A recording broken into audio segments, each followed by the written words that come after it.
Goeiemôre en baie welkom by ons Woensdagoordenkings. Ons eerste tydjie saam in hierdie jaar wat begin het.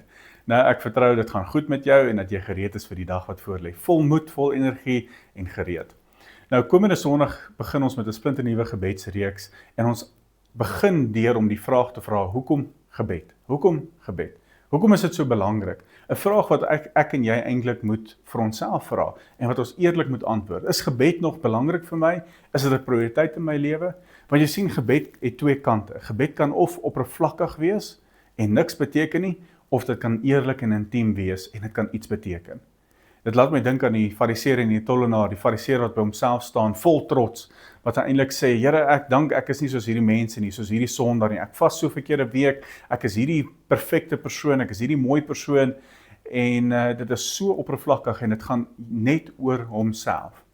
Of dit kan wees soos die tollenaar wat nie eens wou opkyk hemel toe nie, wat gesê het: Here, hê genade op my, want ek is 'n sondaar. Ek is 'n sondaar. 'n Kort gebed, maar 'n uiters kragtige gebed, want dit kom vanuit 'n plek van eerlikheid uit en intimiteit uit.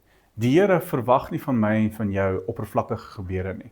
Hy verwag nie van my en van jou dieselfde gebede wat ons maar net oor en oor sê. Dis soos byvoorbeeld wanneer ons by die etenstafel sit, daai selfde ou rympie wat ons net oor en oor sê.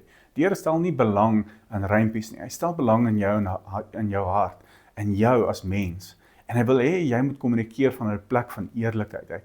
Die Here ken ons alreeds. Hy weet of ons sit of staan. Die Bybel sê elke haar op ons hoof is getel. So hy weet wat in my en jou lewe aangaan. Hy weet wat in ons harte aangaan en ons gedagtes aangaan.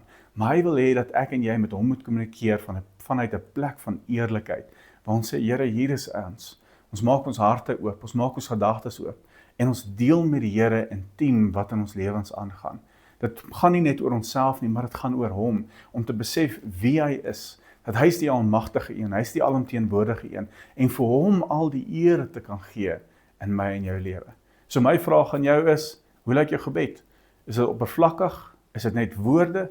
Of is dit meer as woorde? Is dit eerlik en is dit intiem? Is dit gerig op jou verhouding met God? Of is dit maar net woorde? Mag dit 'n gedagte wees wat jy kan oorwonder vandag, en mag jy dit eerlik antwoord by jouself. Mag die Here jou seën, mag jy 'n lekker dag hê, en mag die Here se teenwoordigheid saam met jou wees waar ook al jy gaan.